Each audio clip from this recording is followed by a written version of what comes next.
स्वातंत्र्य लढ्यामध्ये सामील झाल्या नर आणि नारी तेव्हा पाहायला मिळाली 26 जानेवारी. सोपी आहे का? म्हणून त्या शूरवीरांचे आपण आठवण ठेवली पाहिजे, कारण त्यांचे उपकार आहेत आपल्यावर. आणि जीवनामध्ये तुम्ही संघर्ष करा. संघर्ष केल्याशिवाय तुम्हाला कुठलीच गोष्ट प्राप्त होत नाही. विठ्ठल विठ्ठल विठ्ठल विठ्ठल विठ्ठल विठ्ठल विठ्ठल. आपण ज्या महाराष्ट्रामध्ये राहतो, काय त्या महाराष्ट्राची व्याख्या? आपण ज्या महाराष्ट्रामध्ये राहतो त्या महाराष्ट्राची व्याख्या काय? जय महाराष्ट्र, करा कष्ट, खा उष्ट. पुढचं तुम्हीच बोला. हे का व्याख्या? नाही. माणसाने माणूस म्हणून स्वतःचं जीवन बनवा धष्ट आणि पुष्ट. शास्त्र सांगतं संतांच्या ताटातलं खाल्लं पाहिजे उष्ट. पाण्यातला गाथा वर काढला. माझ्या तुकोबरांना जीवनामध्ये सोसावे लागले कितीतरी कष्ट, पण जीवनामध्ये परमार्थ होता उत्कृष्ट. म्हणून समाजसेवेमध्ये सप्ताहामध्ये कधीच लागत नाही जात पात आणि काष्ट, कारण या राज्याचं नावच आहे महाराष्ट्र. हे महाराष्ट्राची व्याख्या. आपण त्या महाराष्ट्रामध्ये राहतो. आपण कोणाच्या महाराष्ट्रामध्ये राहतो?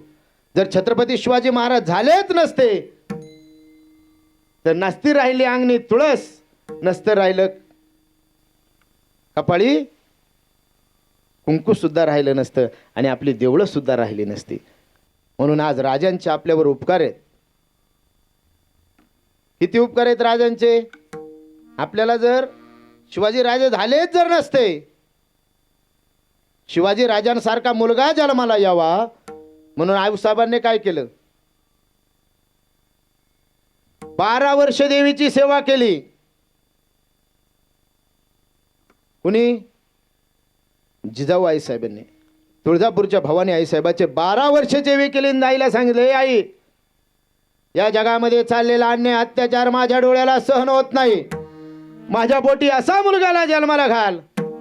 18 पगड जातीच्या मावळ्यांना एकत्र करून स्वराज्य निर्माण करणारा राजा माझ्या पोटी जन्माला घाल. 18 पगड जातीच्या मावळ्यांना एकत्र करून स्वराज्य निर्माण करणारा राजा माझ्या पोटी जन्माला घाल. तुला द्यायचे तर मला हे दे. माझं हे मागणं आहे. आणि रात्री अपरात्री डोळ्याला दिसणाऱ्या कुठल्याही स्त्रीला आई म्हणणारा मुलगा माझ्या पोटी जन्माला घाल, हे त्या आईचं मागणं आहे. आणि आपली आई काय म्हणते? माझा पप्पू कसा डीजे पुढे अंग हलतोय, म्हातारपणी तुम्हाला हलवीन, काळजी नका करू. कारण लहान वयातच मुलांवर संस्कार होतात. आपल्यालाही डोहाळे लागतात. आपल्यालाही डोहाळे लागतात. तसे जिजाऊ साहेबांना डोहाळे लागले. कानावर वार्ता येतात. इकडं आज अत्याचार झाला, तिकडं अत्याचार झाला. ह्या गावामध्ये आज ह्या आईची आबरू लुटली, त्या गावामध्ये त्या बहिणीची आबरू लुटली. आणि जिजाऊ साहेब गरोदर आहेत. त्यांच्या कानावर वार्ता येतात. आणि जिजाऊ साहेब गरोदर अवस्थेमध्ये त्यांना डोहाळे लागले. कशाचे? घोड्यावर बसायचे, हातामध्ये तलवार घ्यायची आणि लढायचं, याचे डोहाळे लागले. आपल्याला डोहाळे कशाचे लागतात? तसे जिजाऊ साहेबांना डोहाळे लागले. आणि देवीने कौल दिला.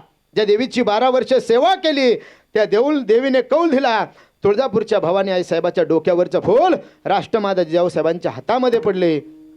19 फेब्रुवारी 1630 रोजी शुक्रवार या दिवशी शिवनेरीवर तेजोमय किरण पडला. आणि तेथूनच तर खरा महाराष्ट्राचा इतिहास घडला. या मागे एका आईची सेवा आहे. शिवनेरीवर शिव जन्मला, शिवनेरीवर शिव जन्मला, राजाचा अधिपती, राजाचा अधिपती. दैवत छत्रपती आमचं दैवत छत्रपती, दैवत छत्रपती आमचं दैवत छत्रपती, दैवत छत्रपती आमचं दैवत छत्रपती, दैवत छत्रपती आमचं दैवत छत्रपती, दैवत छत्रपती आमचं दैवत छत्रपती, दैवत छत्रपती आमचं दैवत छत्रपती, दैवत छत्रपती आमचं दैवत छत्रपती, दैवत छत्रपती आमचं दैवत छत्रपती. शिवनेरीवर शिवबा जन्मला, राजांचा अधिपती, दैवत छत्रपती आमचं दैवत छत्रपती.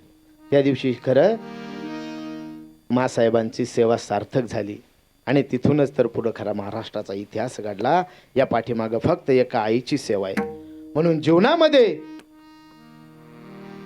भिन्न विचाराचे माता पुत्र कोण आहेत? भिन्न विचाराचे पिता पुत्र असतील, भिन्न विचाराचे माता पुत्र असतील, भिन्न भिन्न विचाराचे बापलेका असतील, भिन्न विचाराचे माता पुत्र कैकेयी आणि भरत, एका विचाराचे माता पुत्र छत्रपती शिवाजी महाराज आणि जिजाऊ साहेब. विठाल विठाल विठाल विठाल विठाल विठाल विठाल विठाल विठाल विठाल विठाल विठाल. म्हणजे जीवनात तुम्ही सेवा करा. सेवा केल्यावर काय होतं? आपल्याला मेवा भेटतो. तुम्ही आपल्या आईवडिलांची सेवा करा आणि तुम्ही जर या भगवंताची सेवा केली, जीवनामध्ये तुम्हाला सर्व काही भेटेल. पण एकदा का आपले आईवडील जर प्रसन्न झाले ना, माझे बाप केवळ काशी तेने न जावे तीर्थाशी. आपले आईवडीलच आपले दैवत आहेत. तुम्ही बाकी तुम्हाला कुठेच जायची गरज नाही. जसं काशी विश्वेश्वर तेच आपले काशी आहेत. जसं तुम्हाला जर भगवंताची कृपा व्हावी असं जर वाटतंय, जसं चोकोबरावानं भगवंताने कृपा केली, अजून एक संतांचं मी या ठिकाणी तुम्हाला उदाहरण देऊन जाईल. श्री संत जनाबाई महाराज, किती कृपा केली भगवंताने. जनाबाई महाराज कोण होते? नामदेव महाराजांच्या घरी दासी जनाबाई दासीचं काम करत होते श्री संत जनाबाई महाराज. पण जनाबाईच्या गौऱ्या काय बोलायच्या? विठ्ठल विठ्ठल विठ्ठल विठ्ठल. जनाबाईच्या गौऱ्या विठ्ठल विठ्ठल बोलायच्या. इतकी जनाबाईची भक्ती होती. आणि जनाबाई जर दळण दळायला लागले, भगवंताची कृपा सांगतो मी, आपल्या वही जर भगवंताची अशी कृपा व्हावी असं आपल्याला वाटत असेल तर आपणही त्या भगवंताचं काय करायचं? कारण आपल्या मनात भाव पाहिजे. श्री संत तुकडोजी महाराज, राष्ट्रसंत तुकडोजी महाराज एका ठिकाणी सांगतात, मनी नाही भाव म्हणे देवा मला पाव, देव आशाने पावायचा नाही रे, देव बाजारचा भाजीपाला नाही रे. देव काय बाजारचा भाजीपाला आहे का? त्याला निस्सीम भाव लागतो. हेची थोर भक्ती. भक्तीचे 9 प्रकार सांगितले. त्यातली एक जरी भक्ती तुम्ही केली, एक जरी भक्ती आपण केली तर आपल्या जीवनाचा काय होईल? उद्धार होईल. कारण का? तर माऊली ज्ञानोबारायांनी ज्ञानेश्वरीमध्ये सांगितले. काय सांगितलं? तैसा हृदयामध्ये मी रामू, असता सर्व सुखाचा आरामू, की भ्रांतासी कामू विषयावरी. अरे मी तुझ्या जवळच आहे, फक्त तो तुला कळत नाही. तुझं आहे तुझं पाशी, परी तू जागा चुकलाशी. म्हणून भगवंताने आपल्याला एवढा पवित्र नरदेह दिलाय. तो कशासाठी दिलाय? तो या झाला फाटा